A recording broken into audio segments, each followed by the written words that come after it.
Ça vient. Tais-toi.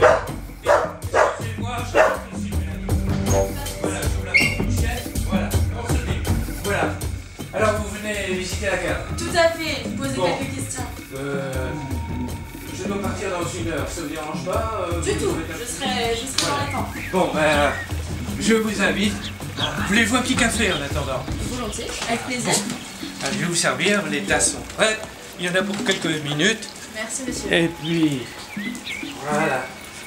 Et après, nous descendrons dans le monde d'Auguste Magus, qui est le nom de la ville de Senlis. Oui, tout à fait.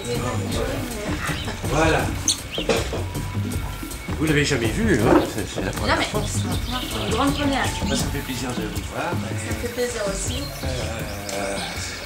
Cette cave a été... Je suis rentré ici il y a maintenant, c'est en 1980, et cette cave m'a réservé beaucoup de bonnes surprises, et ça m'a passionné, mais aussi beaucoup de déboires. Et ça m'a créé beaucoup de soucis.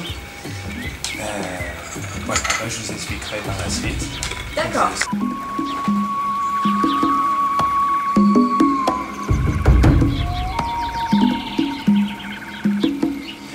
Un petit biscuit? Volontiers. Si vous servez. Et chien, vous aussi. Un petit biscuit. Voilà. Donc vous avez entendu parler de ma cave? Oui, de nombreuses fois. Merci de nous recevoir. Alors on va tout de suite entrer dans le vif du sujet car, pour être honnête avec vous, je n'ai qu'une seule envie.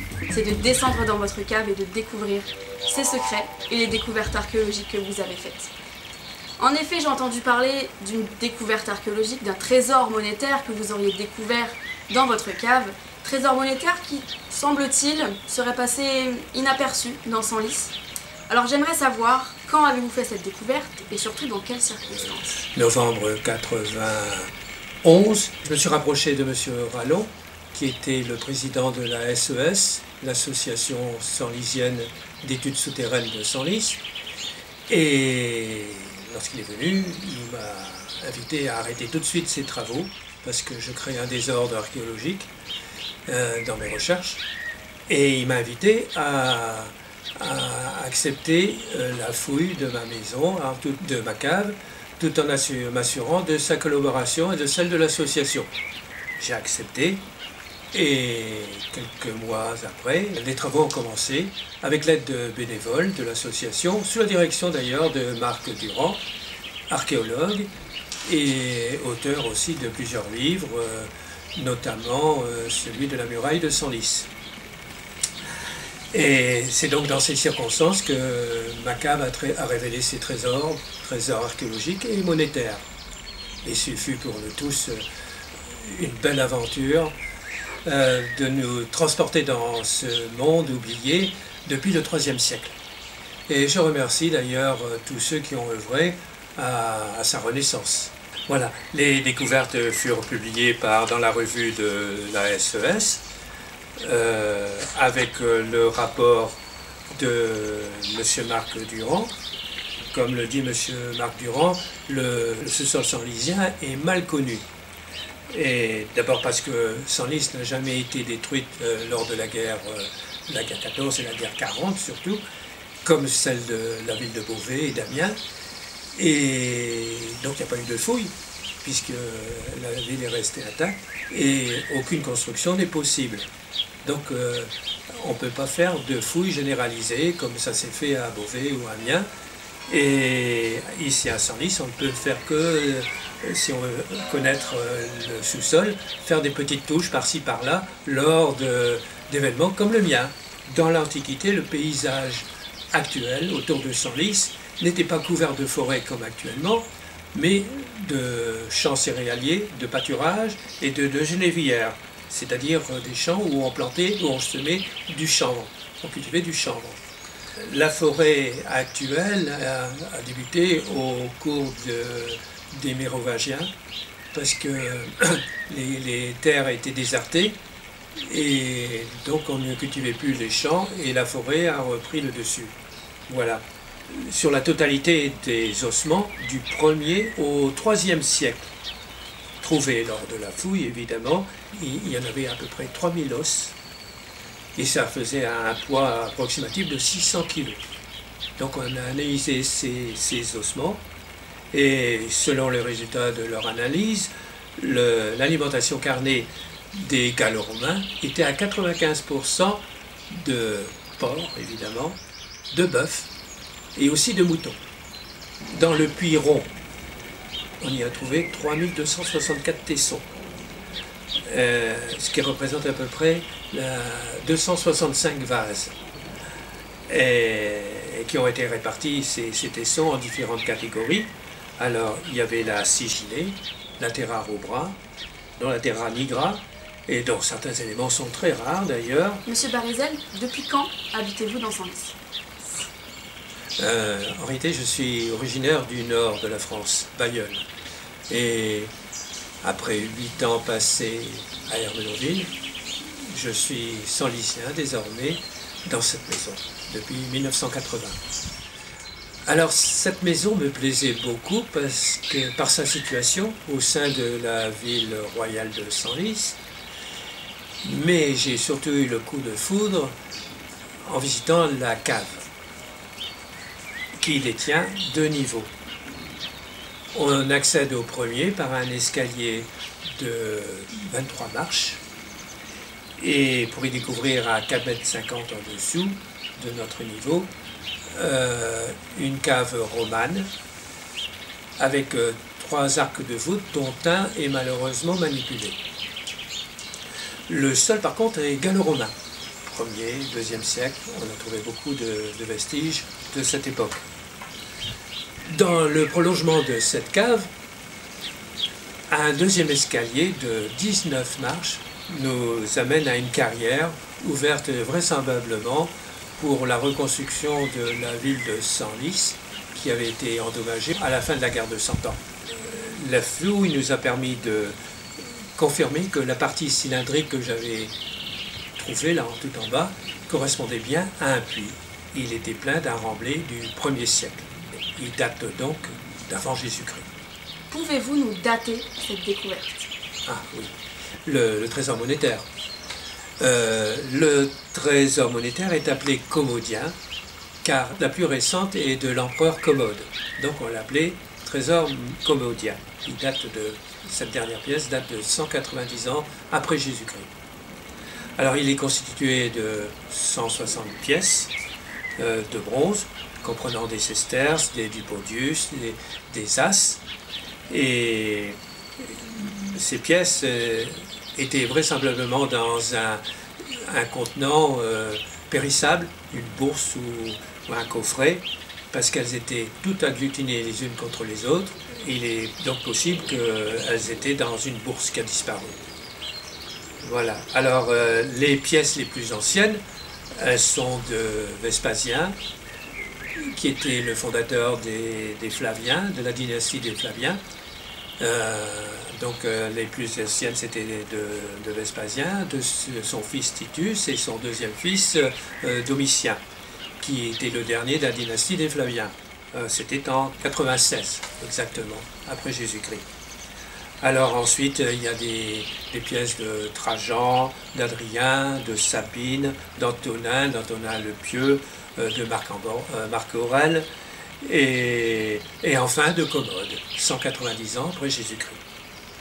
J'aimerais savoir, monsieur Barizel, qu'avez-vous précisément découvert dans votre cave? La première découverte, elle est plutôt archéologique. Elle nous permet d'affirmer que la cave médiévale repose sur des assises gallo-romaines qui en font ses fondations. Alors, ces structures appartenaient vraisemblablement à des parties basses de maisons gallo-romaines et qui se trouvent donc à 4,50 m en dessous de notre niveau actuel. Alors comment expliquer cette différence de niveau? C'est tout de même extraordinaire. Alors je vais vous l'expliquer en vous faisant un petit dessin. Vous comprendrez beaucoup mieux. Alors la ville de Senlis, d'Augusto Magus, s'est construite sur une colline appelée Oppidum à l'époque. Donc les maisons se construisaient là au sommet Il y en avait plusieurs, évidemment. C'était un village même assez important. Et au IIIe siècle, les Romains ont décidé de construire une muraille pour se protéger de l'invasion des barbares venant de l'Est. Les maisons qui étaient proches de la muraille ont été abandonnées ou détruites. C'est le cas de la maison des Gallo-Romains là en bas. Et puis au cours des siècles, on a remblayé cette partie proche de la muraille et les maisons ont été ensevelies, été enterrées. Et ensuite, on y mettait de tout, hein, des remblais, enfin un tas de la vaisselle, tout ce qu'on pouvait trouver, ça partait dans le remblai. Et après, avec le temps, au 15e, 16e siècle, c'est devenu des jardins. Et par la suite, des maisons se sont construites contre le mur gallo-romain. C'était des maisons médiévales. Et on en a profité pour faire des caves, évidemment. Et c'était dans le remblai. Donc, ils sont arrivés jusqu'au niveau des gallo-romains. C'était donc là, au 15e, 16e siècle. Voilà ce qui explique que l'emplacement ici, c'était une maison médiévale. Le mur gallo-romain, il est juste à 4 mètres. D'ailleurs, ma maison est sur la fondation du mur gallo-romain. Ici, nous sommes à 4 mètres, mais de l'autre côté, on est sur le mur gallo-romain. Et ma cave, qui n'est pas en dessous de ma maison, elle est chez le voisin, comme dans beaucoup de maisons ici à Senlis. En dessous de ma maison, c'est la cave de mon voisin qui se trouve. Donc la cave arrive jusqu'à 4,50 m au niveau des gallo-romains. Voilà ce qui explique cette différence de niveau. Maintenant, Mélanie, je vais vous parler de la deuxième découverte, qui fut celle du four à chaud. Toujours dans la cave médiévale, dans le sol gallo-romain, on a trouvé un four à chaud qui vraisemblablement servait de matière première à l'édification du mur gallo-romain du IIIe siècle. Et autour de ce four à chaud, on a trouvé des céramiques. Ensuite, à côté de ce four à chaud, en dessous, on a trouvé un escalier. Un escalier qui, vraisemblablement, bien sûr, allait vers le mur gallo-romain, mais qui passait en dessous de la propriété de mon voisin. Lors de la fouille, malheureusement, il n'a jamais voulu qu'on aille fouiller plus loin. Et c'est regrettable parce que, en fouillant par la suite, en dessous du four à chaud, on a trouvé le trésor monétaire et aussi des sigillés très intéressants et des restes d'animaux, des arêtes de poissons et certainement, en allant plus loin, dans ce remblai qui était encore plus profond que le mien, on aurait pu trouver des choses extraordinaires. Et malheureusement, on n'a pas pu accéder dans cette partie. Alors, donc, ça a été cette découverte, l'escalier. Et ensuite, on a découvert un puits carré, juste à la droite de l'escalier. Et on l'a appelé puits carré parce que l'ouverture était carrée et fermée par des grandes dalles. Et moi j'étais persuadé qu'il y avait une possibilité d'aller dans une autre cave, et c'était un puits qui ne faisait que 4 mètres de profondeur, plein d'un remblai neutre, rien d'intéressant, quelques poteries du 18-19e siècle, pas du tout intéressant, et c'était sablonneux, et on est allé jusqu'au fond, et en réalité ça avait la forme d'une poire. Je peux vous montrer sur le rapport de M. Durand, l'archéologue, et on suppose, comme c'était au niveau du niveau gallo-romain, on suppose que c'était une glacière. On y a trouvé tout de même des arêtes de poissons, mais peu de choses. Voilà, ça c'était pour le puits carré. Ensuite, la quatrième découverte, évidemment, c'était le trésor monétaire. Ensuite, dans la carrière, on a découvert le puits. À l'endroit où j'avais effectivement trouvé cette cavité cylindrique remplie de terre. Ce puits, nous l'avons vidé, et ça n'a pas été une mince affaire, parce que remonter ce puits qui fait 1,20 m de diamètre, 9 mètres de profondeur, ce puits qui est visible au niveau de la carrière uniquement, mais en réalité ce puits allait encore 4 mètres plus haut pour atteindre le niveau gallo-romain. Il a été traversé au XVIe siècle, vraisemblablement, après la guerre de 100 ans, qui s'est terminée en 1453, je crois. Il a été traversé pour ouvrir cette carrière. Et pour soutenir le remblai qui était resté au-dessus, ils ont édifié des arcs de voûte, très imposants d'ailleurs. Et le remblai qui est au-dessus, je l'ai vu, parce qu'en faisant la restauration de ma cave, j'ai pu voir que le remblai était bien resté.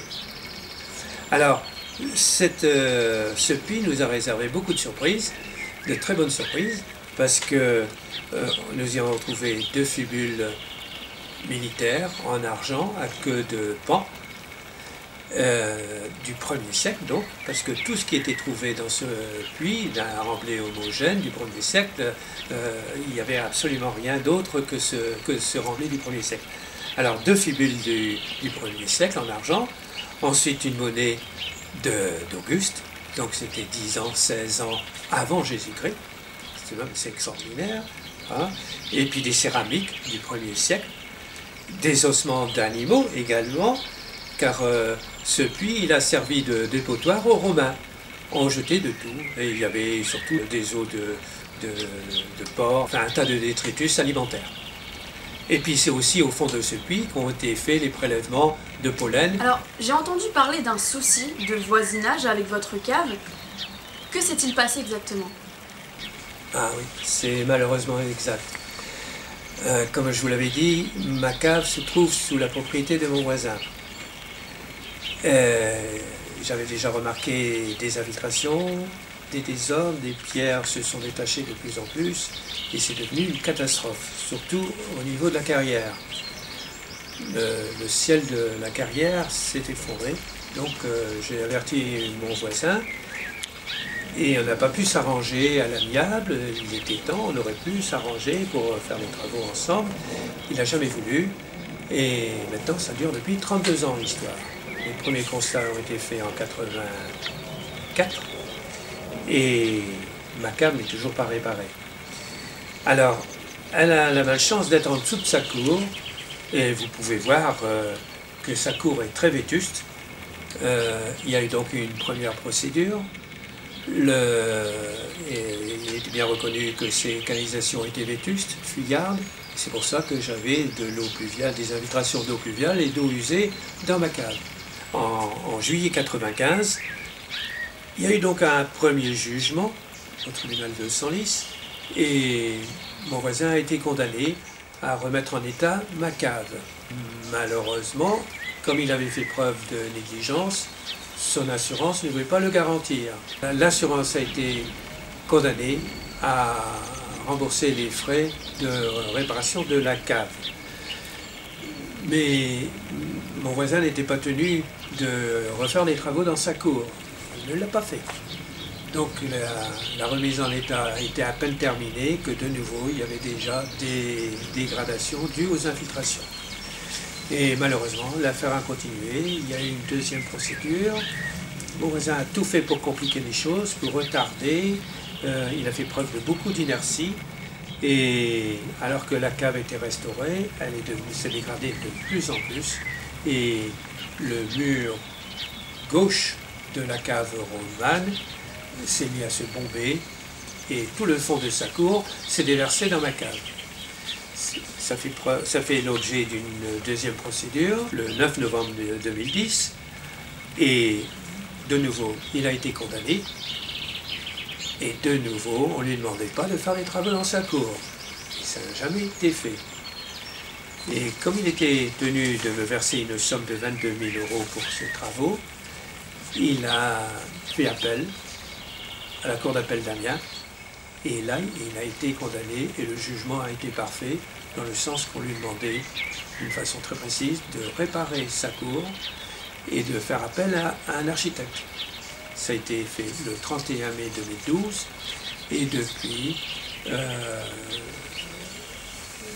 rien n'est fait. Pour la bonne raison, c'est que mon voisin n'a pas voulu prendre d'architecte, il n'avait pas, soi-disant, pas les moyens. Et après 4 ans d'attente, enfin, il va se décider de faire les travaux. Est-ce que quelqu'un vous est venu en aide pour vous aider à régler tous ces problèmes ou pour vous aider à mieux conserver votre patrimoine exceptionnel et unique que vous avez chez vous? Il est vrai que je me suis senti très très souvent seul, mais heureusement j'ai eu l'aide de mes avocats, de mon assurance, des experts judiciaires aussi, qui ont été très précis et remarquables dans leur rapport. Alors Monsieur Barizel, je sais que votre cave est très dangereuse. Accepteriez-vous de nous faire descendre pour nous montrer votre cave et ses découvertes archéologiques? On descend dans la cave. Avec grand Je plaisir. vous visiter. Avec grand plaisir. Voilà. Bon, lorsque je suis arrivé ici, il y avait une porte, elle était pourrie. Une porte de bois. Et j'ai trouvé une belle grille de château dans une décharge de Senlis. Et là, c'est un boulet de la guerre de 100 ans que j'ai trouvé en faisant des fouilles moi-même et qui m'est tombé du plafond, là au premier niveau. Et c'est une arme redoutable, ça fait 18 kilos. Ah oui, et quand quand vous pensez, c'est une œuvre d'art, regardez, c'est très lourd, c'était fait à la main. Elle a failli me tuer, j'aurais été la dernière victime, elle m'est passée entre les jambes. vous avez de la chance. Oui, entre les jambes, et puis voilà, elle est là maintenant. C'était une de mes premières découvertes. Voilà, je passe devant, Mélanie. Faites attention en descendant, il faut se baisser parce qu'on peut se faire très mal. D'accord. Parce que la cave c'est bon, mais vous avez... Il n'y a pas d'électricité, parce qu'il y a la cave est échafaudée. Alors ici, il y a déjà un premier écoulement, une poussée hydrostatique. Il y a 23 marches, et nous descendons au niveau des... Voilà, alors baissez-vous parce que la voûte est assez basse. D'accord. Voilà, alors là vous arrivez au niveau gallo-romain, c'est-à-dire 4 mètres en dessous de notre niveau actuel. Nous sommes à un endroit où il y avait une maison d'habitation. Et on se trouve à 4 mètres en dessous de notre niveau actuel. Il y a eu au cours à partir du IIIe siècle, on a mis un remblai. Les maisons qui étaient ici ont été détruites et on a remblayé vers le mur de l'enceinte du IIIe siècle. Il y a eu des remblais qui ont été faits successivement jusqu'au XVe et XVIe siècle après la guerre de 100 ans. D'accord. Et c'était des jardins à l'époque. Et donc ces maisons d'habitation étaient détruites, il n'y avait plus rien. Et on les avait complètement oubliées. Et par la suite, après le XVe, XVIe siècle, il y a des maisons qui se sont construites aux abords de l'enceinte. Et on crée des caves. Et on a découvert petit à petit ces caves gallo-romaines.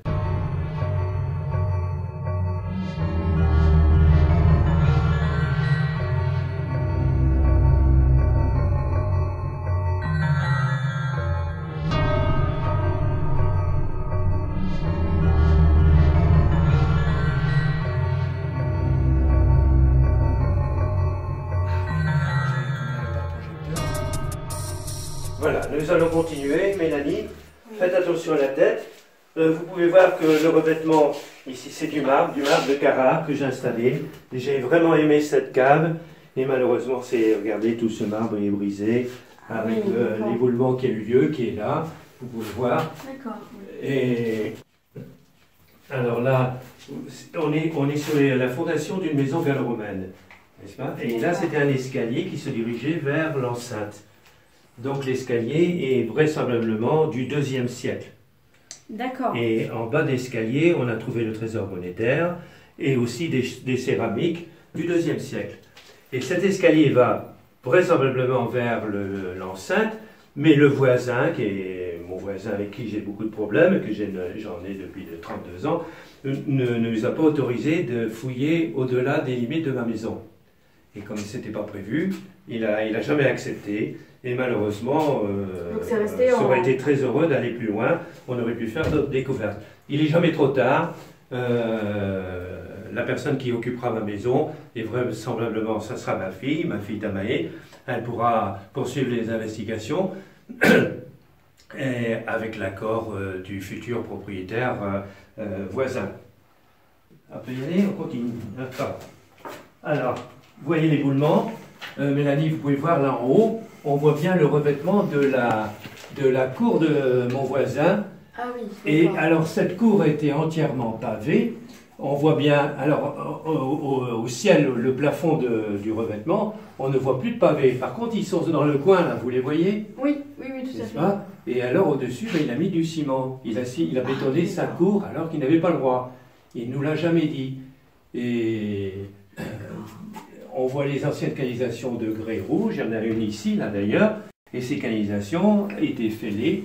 Et donc cet effondrement a eu lieu à la suite d'infiltrations pluviales et aussi des infiltrations d'eau usée. Parce que je me trouve au-dessus d'un immeuble de mon voisin qui est occupé par une douzaine d'appartements, enfin qui est aménagé en 12 appartements à l'époque, et les eaux usées se déversaient dans ma cave à cause de ces canalisations qui étaient fêlées. Vous voyez? Alors tout a débuté comme ça, le mur donc qui soutient cette voûte romane, ce mur s'est mis à se bomber, et il s'est ouvert, et tout le fond de sa cour s'est déversé dans ma cave.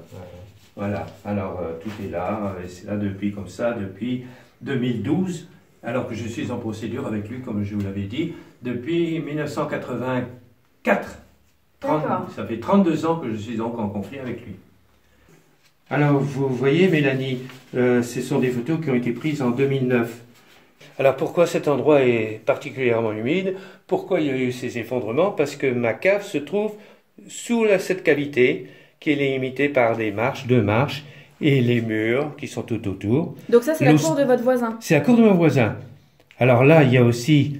Là, c'est exactement là, l'effondrement se situe là, vous voyez? D'accord. Parce que le côté de la cave, c'est ici. Et là, vous voyez l'eau qui stagne. La cour de mon voisin, c'est un entonnoir. C'est entouré de toitures. Alors, toutes les eaux pluviales se déversent dans cet endroit-là de la cour. Et malheureusement, le sol est perméable. Et comme on peut le remarquer ici, donc, voyez, on voit bien les pavés. Ouais. Donc toutes les eaux se déversent en fait dans votre cour. Dans la cour de mon voisin. Dans la cour de votre voisin, mais voilà. Le cave est en dessous. Alors regardez le revêtement de sa cour. Ah oui, effectivement. Oui. Vous voyez, Mélanie, il y a les pierres de la voûte, les pierres de cette voûte sont numérotées. Oui.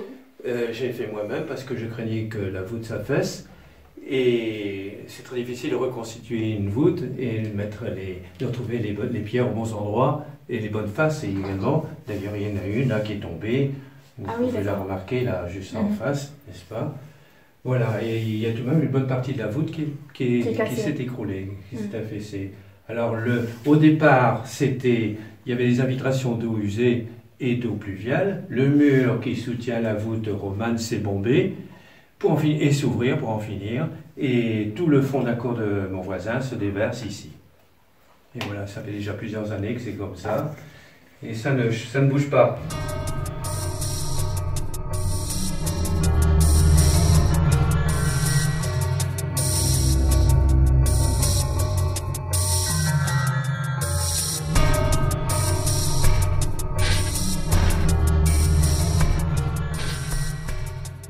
Mais cette cave est romane, plein cintre, avec 3 arcs de voûte. Malheureusement, le 3e a été cassé, coupé.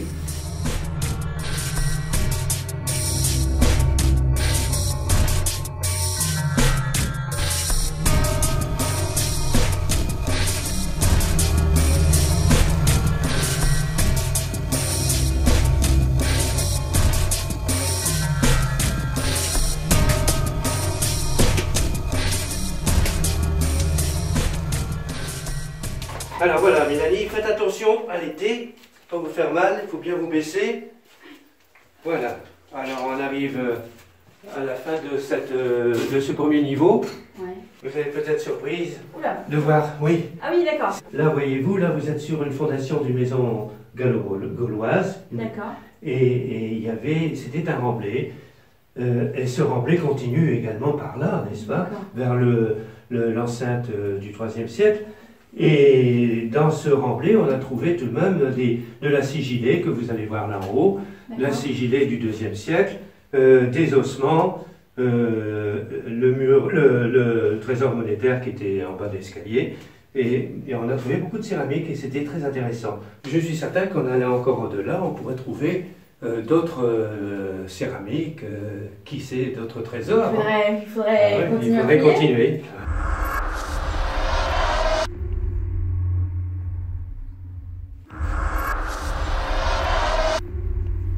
Alors vous voyez toutes les dégradations, tous les joints se détachent, la pierre se délite.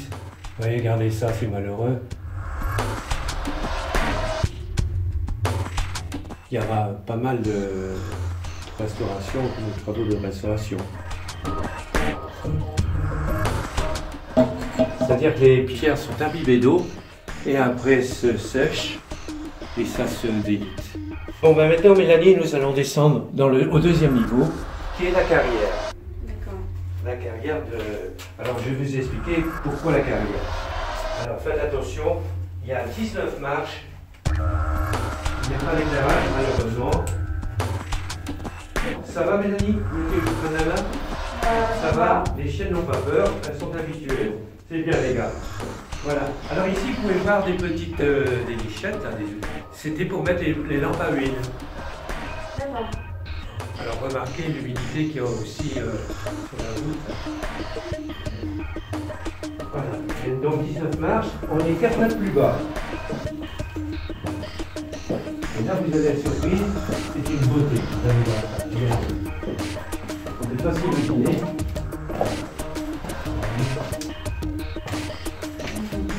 Alors, il y a 4 arcs de voûte et c'est un ami Philippe. Là, on est plus dans la partie maçonnée. Ah non. Là, c'est-à-dire que, il faut bien se dire qu'au tertiaire, Senlis était recouvert de la mer. Et ici, en haut, vous avez du sable. Vous voyez, regardez, ça s'effrite. Ensuite, ce sont des pierres stratifiées qui se délitent très facilement. Et là, vous avez le banc de pierre. Et on a retiré des pierres pour reconstruire la ville de Senlis après la guerre de 100 ans. Vous voyez l'humidité? Il y a beaucoup de conversations. Et tout ça, ça se délitait. Il y avait un monticule de pierres. Il a fallu que je remonte ça. C'était beaucoup de travail. À l'époque, j'ai fait ça moi-même. Lors de la première procédure, donc il y avait un effondrement du ciel. Et ça pouvait être très très grave. Et on me disait, il faut condamner votre cave. Et il y a eu des experts qui sont venus, des architectes de Paris. Ils m'ont dit, bon, il faut combler votre cave, vous l'avez perdue, on vous donnera de l'argent s'il faut, mais elle est perdue. Et je me suis battu pour préserver cette cave. J'ai eu l'aide de certains archéologues, André Guittard notamment, qui est décédé, et il m'avait conseillé de faire des arcs de voûte. Là, vous pouvez regarder, l'eau, il n'y a pas tellement plu aujourd'hui. Hein. Vous voyez, regardez les infiltrations, et ça vient de la rue du Châtel. Et alors, là, je vois quoi, une grille. Oui, alors là, j'ai mis une journée pour faire ce trou, pour créer une ventilation naturelle, avec l'accord du propriétaire de la cave du dessus, qui est une cave gothique.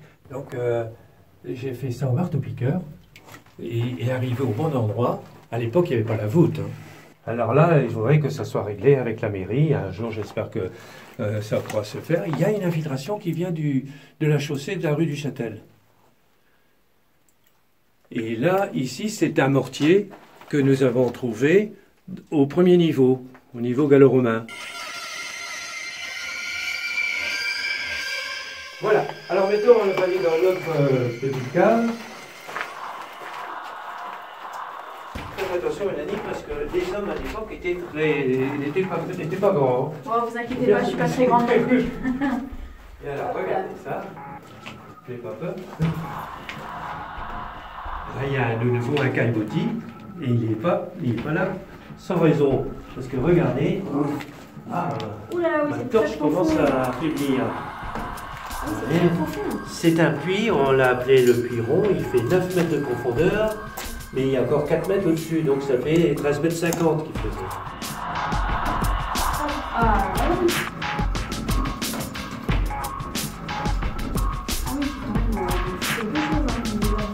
On a combien de mètres là? 9 mètres.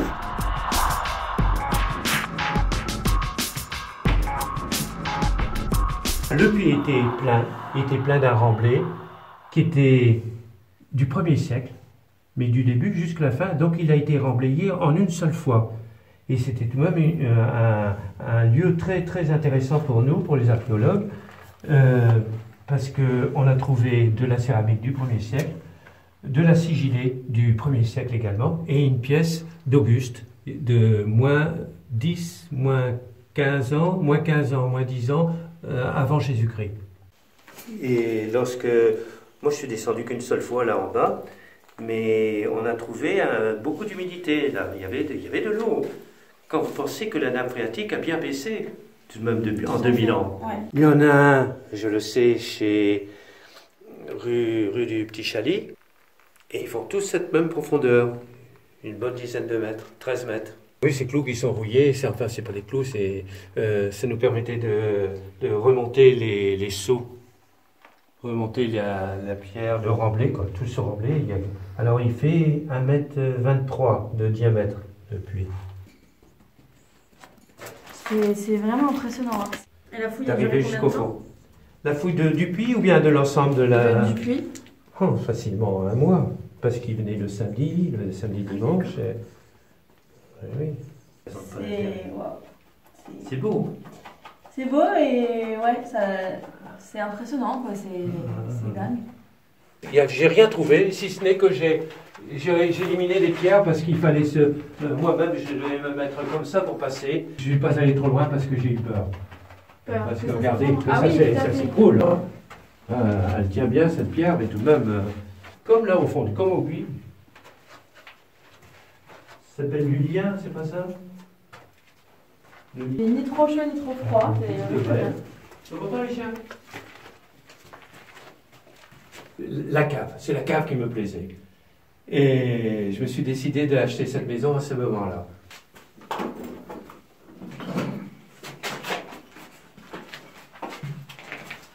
Il m'est arrivé de l'oublier. On consomme beaucoup d'électricité. Alors là, je dois faire attention parce que, avec ma maladie, je perds l'équilibre. Ah oui, faites attention. Ah oui, oui. Parce que vous savez,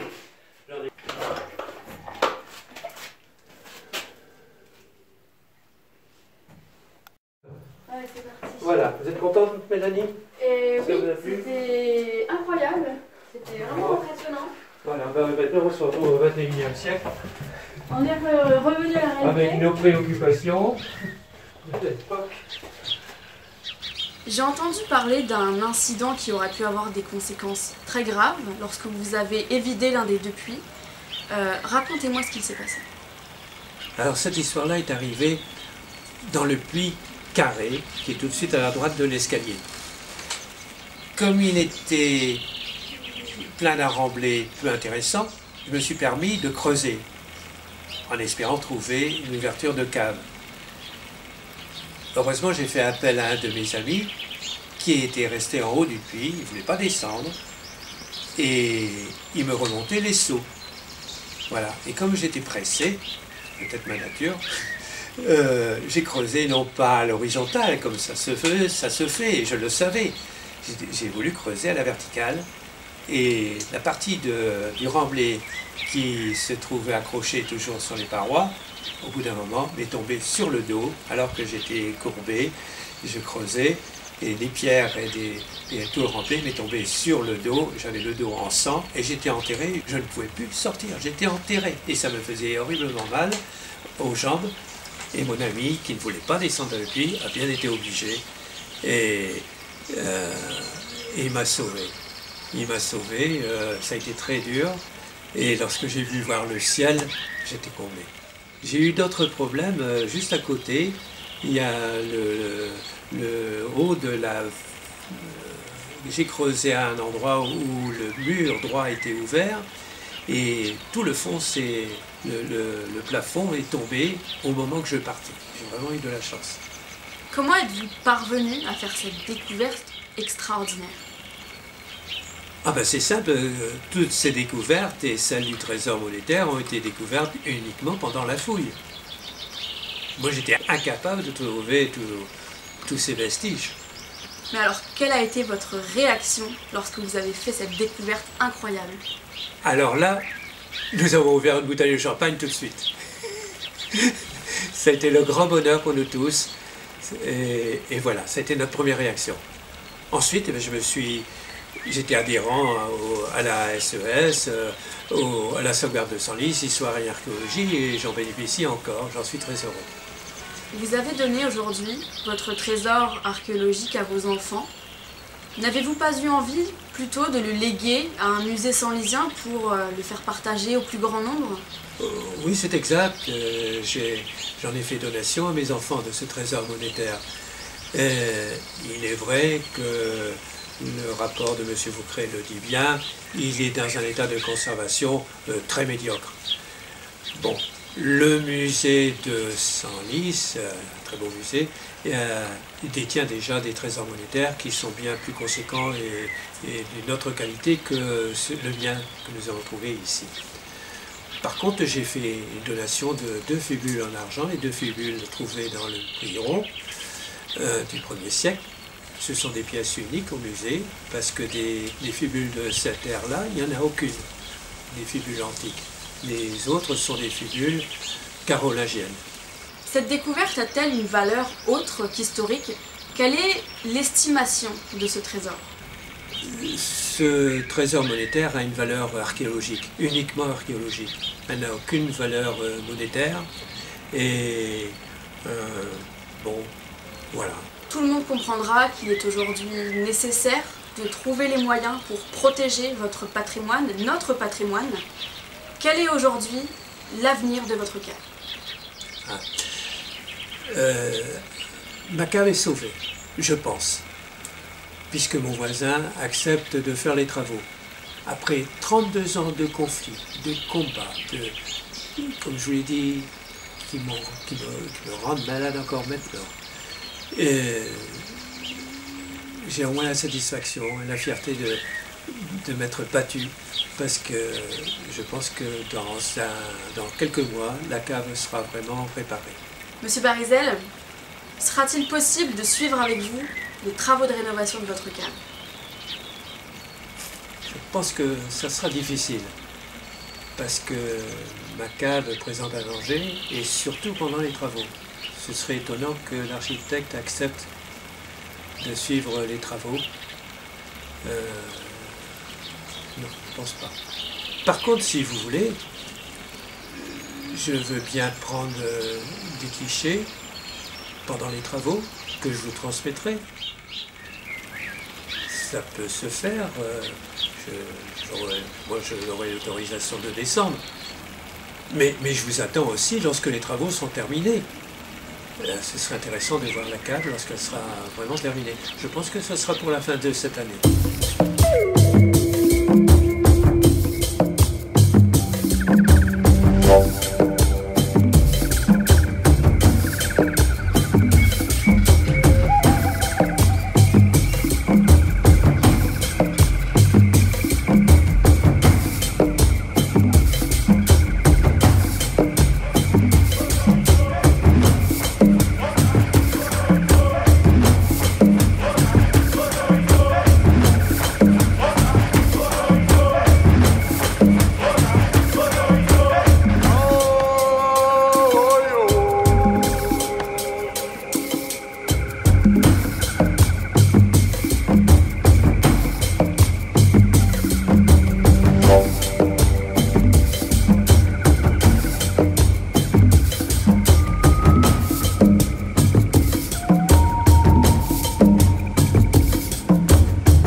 Bon.